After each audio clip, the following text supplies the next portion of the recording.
नमस्कार। जयशंकर प्रसाद की कामायनी पर एक बहुत सार्थक और विचारोत्तेजक चर्चा पिछली बार हमने आचार्य विजय बहादुर सिंह के साथ की। प्रसाद की एक और कविता है और लंबी कविता है, प्रलय की छाया। यह स्त्री विमर्श और भारतीय इतिहास की जो प्रसाद की समझ है उसकी दृष्टि से एक महत्वपूर्ण रचना है और इस पर भी चर्चा हमें लगता है कि की जानी चाहिए।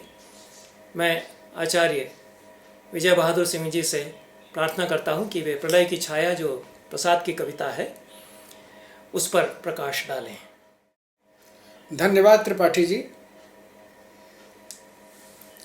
कामायनी पर आपने जो सवाल उठाए थे उसका निर्णय आप ही करें कि मैं कितना उन सवालों का जवाब देने में समर्थ हो सका। प्रलय की छाया का जहाँ तक प्रश्न है उसका परिप्रेक्ष्य ऐतिहासिक और राजनीतिक ज़्यादा है, लेकिन आपने ये इशारा करके कि उसमें स्त्री विमर्श की चर्चा भी है, मेरी कठिनाई को थोड़ा आसान कर दिया है। लेकिन मैं जब जब उस कविता को पढ़ता हूँ तो मुझे बार बार कठोपनिषद का वो कथन याद आता है जिसमें कहा गया है कि जीवन के दो मार्ग हैं, श्रेय और प्रेय। प्रेय अपेक्षाकृत काफ़ी चमकीला होता है और आकर्षित करता है, लेकिन वो कल्याणप्रद नहीं होता। और श्रेय वो है जो भले ही चमकीला न हो लेकिन मंगलकारी होता है, कल्याणप्रद होता है। इसका यह भी मतलब है कि उपनिषद जो है वह प्रेय मार्ग को नकारता नहीं है, लेकिन हमेशा एक सचेतक के रूप में हमारी चेतना में बैठा रहता है कि केवल प्रेय मार्ग जीवन का मूलभूत सत्य नहीं है।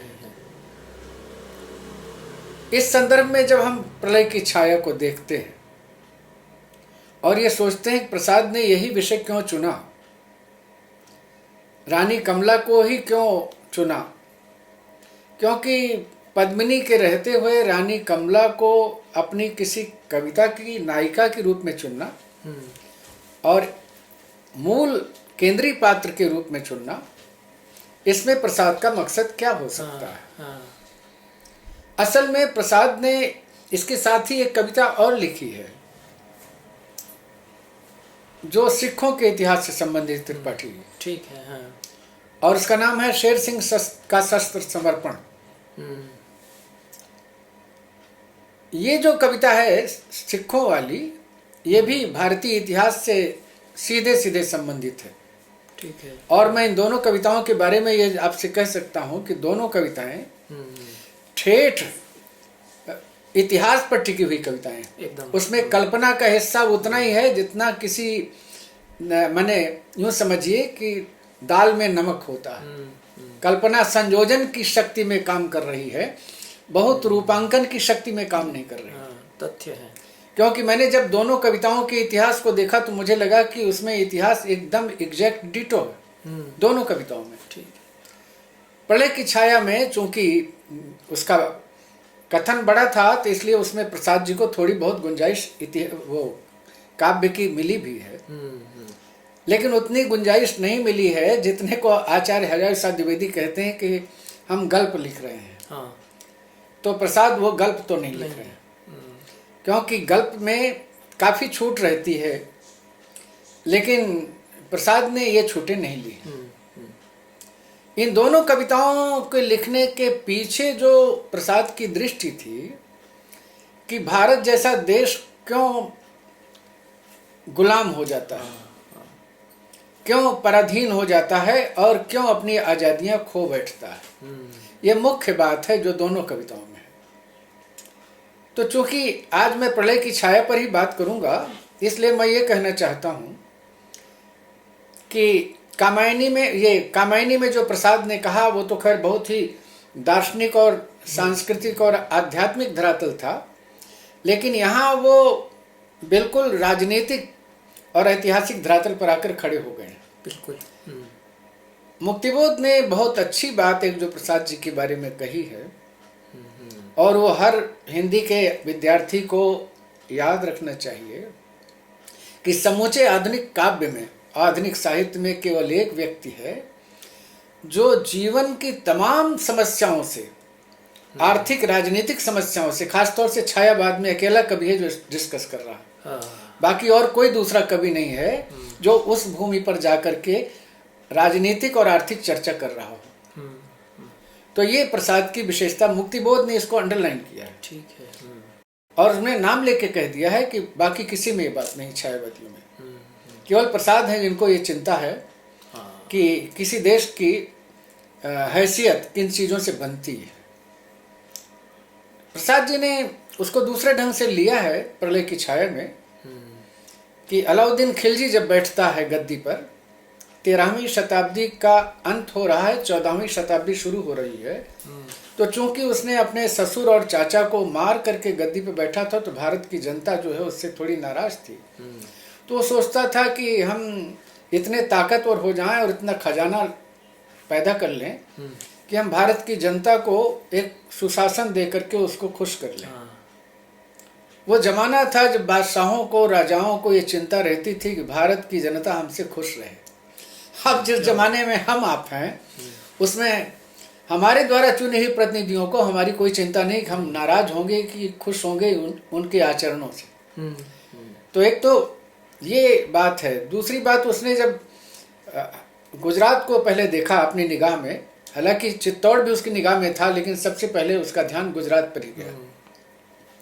गुजरात का जो राजा था राय कर्णदेव, वो उतना पौरुषवान नहीं था लेकिन संपदा उसके पास अथाह थी।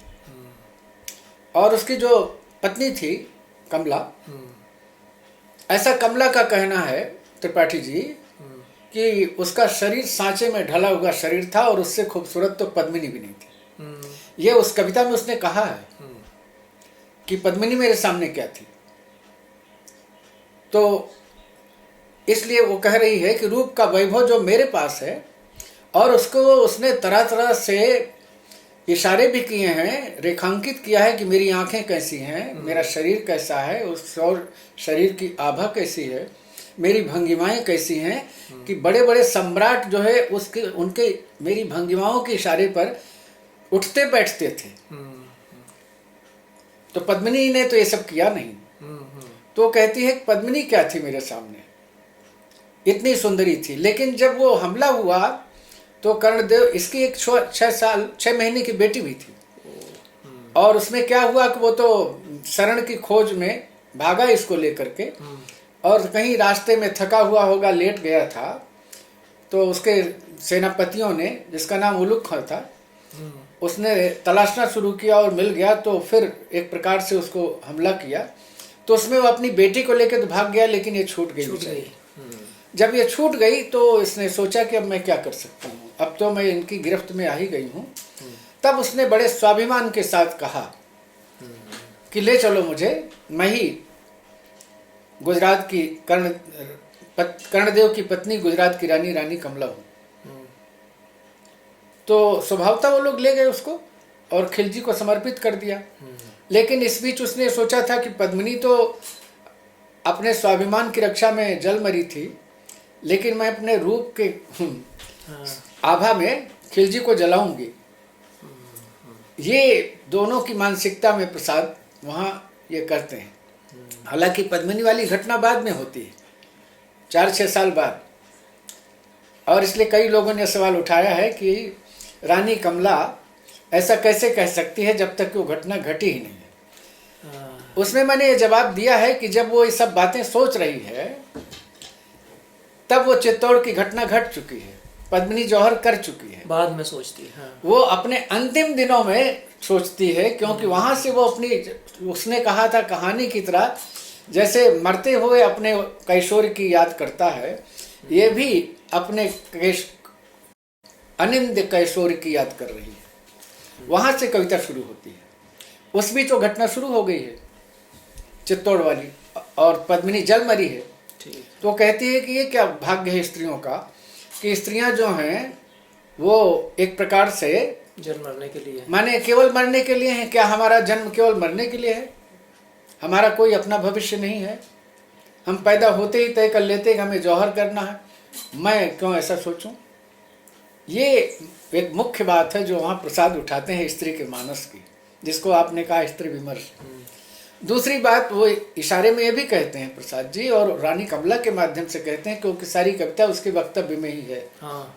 वो ये कहते हैं कि जब मेरे पास रूप की सत्ता है और किसी के पास शस्त्र की सत्ता है, और शस्त्र की सत्ता हमेशा रूप की सत्ता के पांव तले अपने मस्तक और अपने मुकुट झुका देती है, तो यह भी तो मेरी एक सत्ता है। तो हम क्यों नहीं अपनी इस सत्ता के नीचे बड़े बड़े सम्राटों को झुका दें। तो मैं दिल्लीश्वरी बन जाऊं, केवल गुजरात की रानी बन के नहीं रह पाई तो नहीं रह पाई, लेकिन दिल्लीश्वरी तो हो सकती हूँ। लेकिन उसके मन में एक द्वंद्व भी चल रहा था, दुविधा भी चल रही थी कि लोग मुझे क्या कहेंगे। इसलिए वो ये भी सोच रही थी कि जब वो मेरे समीप आएगा तो मैं खंजर से या तो अपना वध कर दूंगी उसके सामने, तो भी वो तरसेगा मेरे नाम को। हाँ। ये जो आपको आज उपन्यास दिया गया है डोला में, शेरशाह सूरी अपनी पहली प्रेमिका जो राजपूत थी उसके लिए तरसता रहता है। जब जब वो जायसी के पद्मावत को पढ़ता है, सुनता है, तो बार बार उसको अपना वो दर्द याद आता है कि मैंने कितनी गलती की उसको मरने दिया अपनी गलतियों के कारण। तो ये स्त्रियों के मानस में, और उससे जब वो किसी पुरुष प्रेमी के सामने आत्मवध कर लेती हैं या अपने जीवन का अंत कर देती हैं, तो जीवन भर वो तड़पता रहता है। इसको उषा किरण खान ने भी इसमें दिखाया। तो वो बात वो उसके दिमाग में भी थी, और वो सोचती है कि जब मेरे पास इतना सौंदर्य है तो सौंदर्य की सत्ता में स्थापित करूं।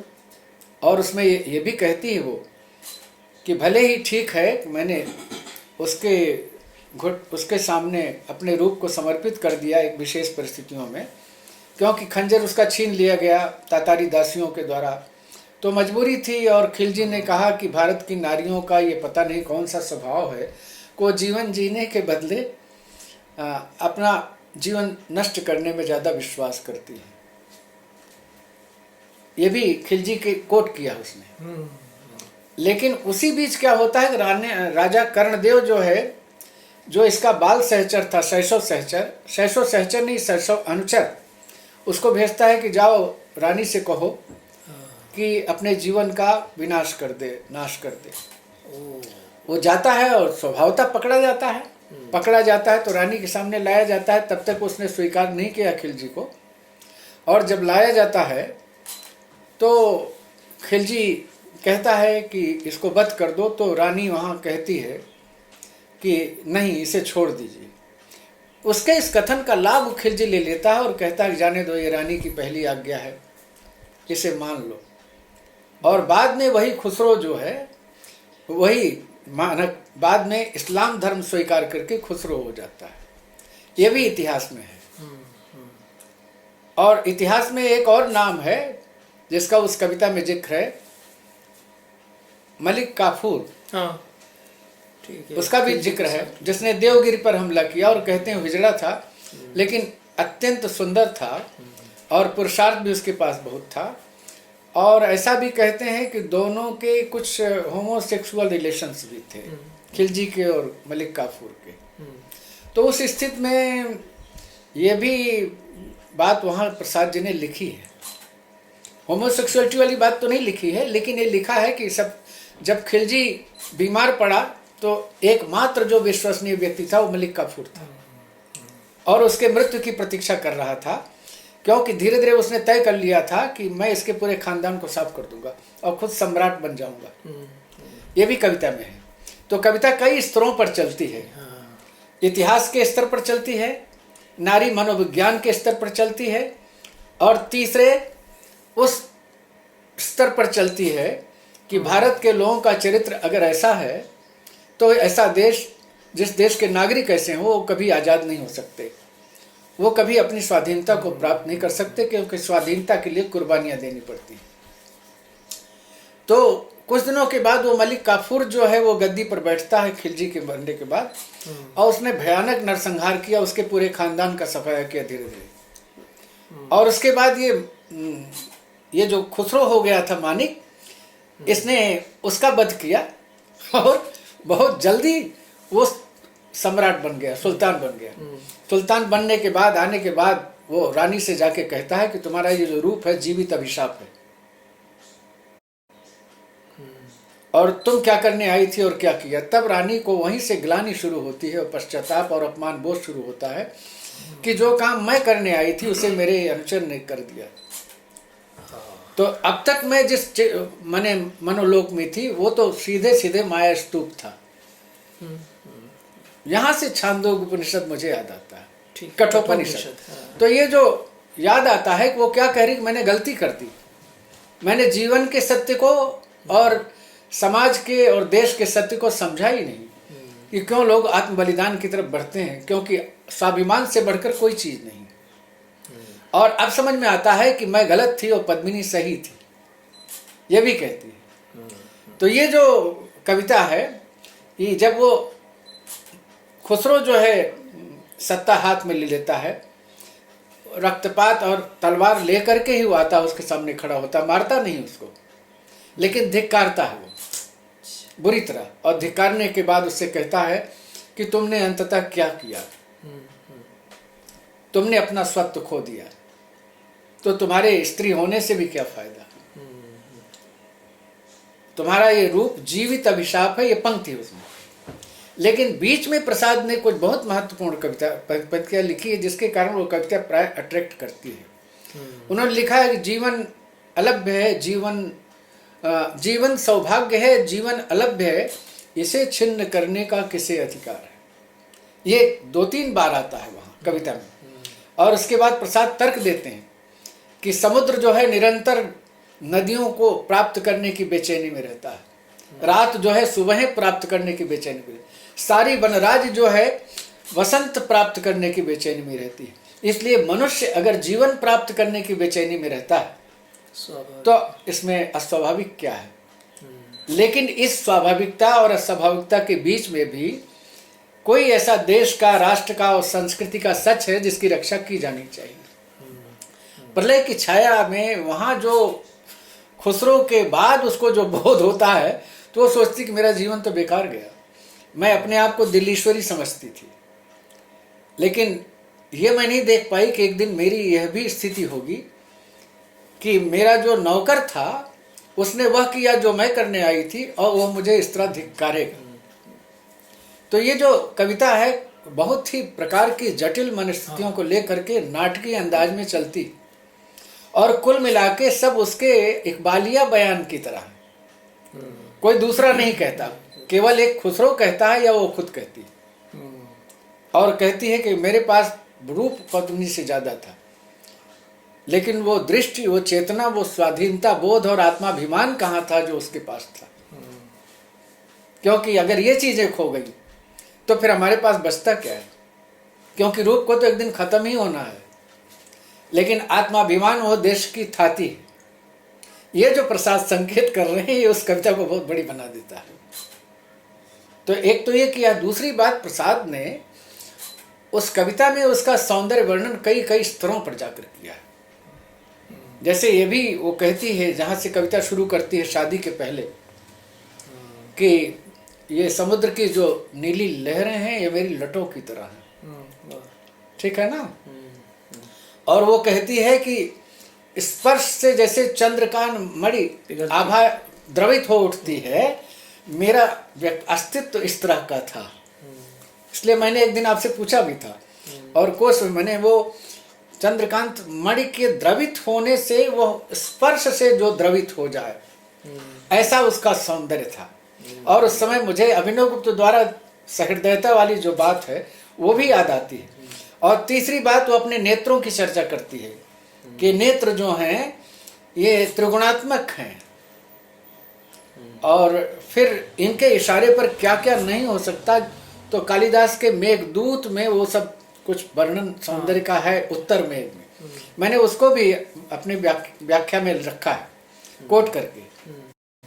तो मेरा ये कहना है कि प्रसाद जी कई कई स्तरों पर उस कविता में अपनी प्रतिभा का प्रदर्शन करते हैं, लेकिन मूल वक्तव्य, मूल कथ्य तो उनका ये है कि जिस तरह ने सिखों के बिखराव होने से उनके, क्योंकि रणजीत सिंह तक तो अंग्रेज और मुगल और पठान कोई हिम्मत नहीं कर पाया रणजीत सिंह के राज्य से भिड़ने की।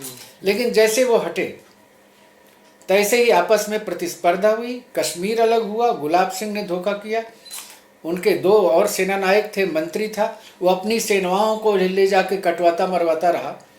और कुल मिला के एक उदासी में तो जो पराधीनता का हमारा समय था, प्रसाद वहाँ अपनी उपस्थिति रेखांकित कर रहे हैं कि राष्ट्रीय एकता जरूरी है, जाति एकता जरूरी है। अगर तुम जाति एकता का निर्वाह नहीं कर सकते हो तो तुम गुलाम होने के लिए अभिशप्त हो, पराधीन होने के लिए। इसलिए 1-2 कविताओं के माध्यम से, क्योंकि ये तो आपने भी लिखा है, उषा किरण खान ने भी लिखा है, ये तो प्राचीन भारतीय इतिहास की अध्यापिका है, और कीथ ने भी लिखा है कि भारत में राष्ट्रीयता का हमेशा अभाव रहा, एकता का अभाव रहा, और इसका कारण है कि देश गुलाम हुआ। प्रसाद वहाँ से भी बोल रहे हैं। तो इसलिए वो कविता कई एंगल से, कई डायमेंशन से बात करती है, और इसलिए मुझे वो कविता बहुत बड़ी लगती है और इसलिए मुझे वो आकृष्ट करती है। रही बात ये कि प्रसाद ने उसमें जो सौंदर्य वर्णन किया है, जो उसमें नाटकीय संवादों को रचना की आत्मकथन के माध्यम से, और जिस तरह से पूरी कविता को एक कथा सूत्र में बांधा है, इतने अलग अलग मोड़ों के साथ, वो साधारण प्रतिभा का काम नहीं है। क्योंकि राम की शक्ति पूजा को अगर आप देखें तो राम की शक्ति पूजा एकदम डायरेक्ट जाती है, ठीक है। वो प्रलय की छाया में अप्स एंड डाउन है। तो वो जो बात है वो बहुत विचित्र है, और इसके कारण वो कविता बहुत लुभाती है। क्योंकि राम के बारे में हमारी पहले से अवधारणा बगैर कोई कविता पढ़े बनी है, और राम खुद राम है, ईश्वर के तुल्य है। प्रलय की छाया की रानी तो मनुष्य है, और उस मनुष्य के कितने रूप हो सकते हैं, उसके थिंकिंग के कितने गवाक्ष हो सकते हैं, विचारों के कितने स्तरों पर जाकर उसका मानस काम कर सकता है, उसका मानसिक उद्वेलन कैसे काम करता है, दुविधाएं कैसे काम करती हैं।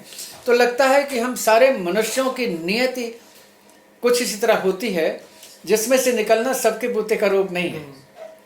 तो ये भी प्रसाद जी ने संकेत में कहा है कि जीवन को किस स्तर पर जाके समझने की कोशिश करना चाहिए।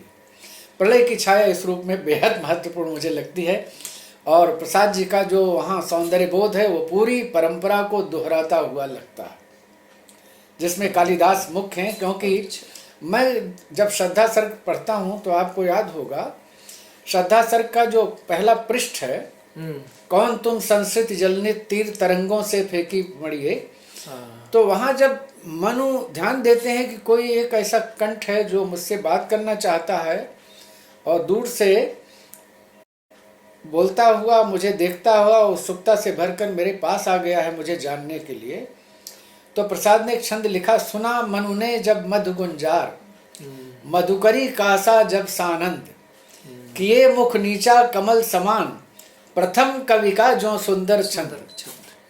अब प्रथम कवि का जो सुंदर छंद, तो करुणा आक्रांत है, आदमी प्रलय से आया है, सब कुछ लूट पीट गया है, लेकिन वो जो मधुकरी वाला मामला है, कालिदास के अभिज्ञान शाकुंतल में भंवरा है जो किसी फूल जैसे चेहरे पर मुग्ध है, मंडरा रहा है।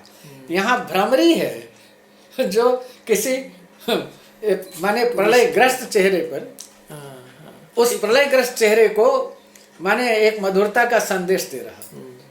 तो प्रसाद इस तरह से कालिदास से कई जगह अपनी कई प्रारंभिक कविताओं में भी प्रतिस्पर्धा करते हैं।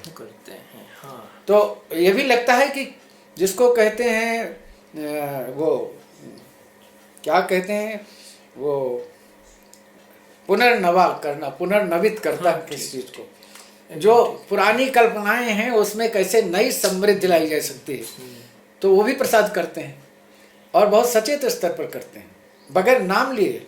हाँ। तो ये प्रसाद इस रूप में मुझे लगता है कि निराला ये बहुत कम कर पाते हैं। पंत का और महादेवी की तो कुछ कहना ही नहीं, अकेला कवि है जो पूरी परंपरा को पुनर्जीवित करता है और इको करता है, जिसको इलियट कह रहा है प्रतिभा क्या है। जब पूरी परंपरा आपसे इको करने लगे तब आप प्रतिभाशाली हैं। बहुत अच्छा। ये मेरा कुल कहना। बहुत धन्यवाद। एक बहुत ही जटिल भावबोध की कविता है प्रलय की छाया। इतिहास की बड़ी गुत्थी को यह प्रस्तुत करती है और मनुष्य के अस्तित्व के गहरे प्रश्नों से जूझती है। और बहुत साहसिक कवि के रूप में भी प्रसाद आते हैं, इतनी जटिल समस्या को उठाते हैं। और बहुत सरल कविता ये नहीं है, इतनी जटिल कविता है, क्योंकि जो आपने जैसा बताया कि उस स्त्री के सामने यह प्रश्न भी है कि जो पति मुझे निराश्रित छोड़ करके चला गया, हाँ। वो मुझसे कह रहा है कि तू अपने प्राण दे दे। उसने तो अपने प्राण बचा लिए। तो पद्मिनी के सामने अस्तित्व का ये गहरा प्रश्न ये भी नहीं, इतना और कहती है वो कि अगर उसको मुझसे प्यार होता तो मेरे लिए जान दे देता। हाँ, वो जान दे देता तो मैं उसके लिए क्यों जान देता? तो ये भी कविता में एक विकट समस्या है। तो और बहुत बढ़िया कविता है, अद्भुत। प्रसाद की जो प्रतिभा है कि कहाँ से वो मानवीय बोध की जबरदस्त कविता। हाँ, इतिहास के किन गहरे अंधेरे कोनों में वो झांकते हैं और कहाँ से वो प्रकरण उठा करके लाते हैं। तो प्रसाद की जो बड़ी प्रतिभा है, कालातिशाही जो प्रतिभा है, उनकी दिग्गज प्रतिभा के जो कवि हैं, वो इस चर्चा में हमने उसका थोड़ी सी झलक हमने पाई। और प्रसाद की कवि चेतना के कुछ आयाम मेरी किताब में है जी। हाँ, वो कुछ आयाम हमारे सामने खुले। और आपकी जो पुस्तक है वह प्रसाद पर छप करके जब आएगी तो निश्चित रूप से वह प्रसाद के अध्ययन के लिए एक बड़ा योगदान आपका होगा। इन शब्दों के साथ हम आपको बहुत बहुत धन्यवाद देते हैं। आचार्य विजय बहादुर। बहुत बहुत धन्यवाद त्रिपाठी जी।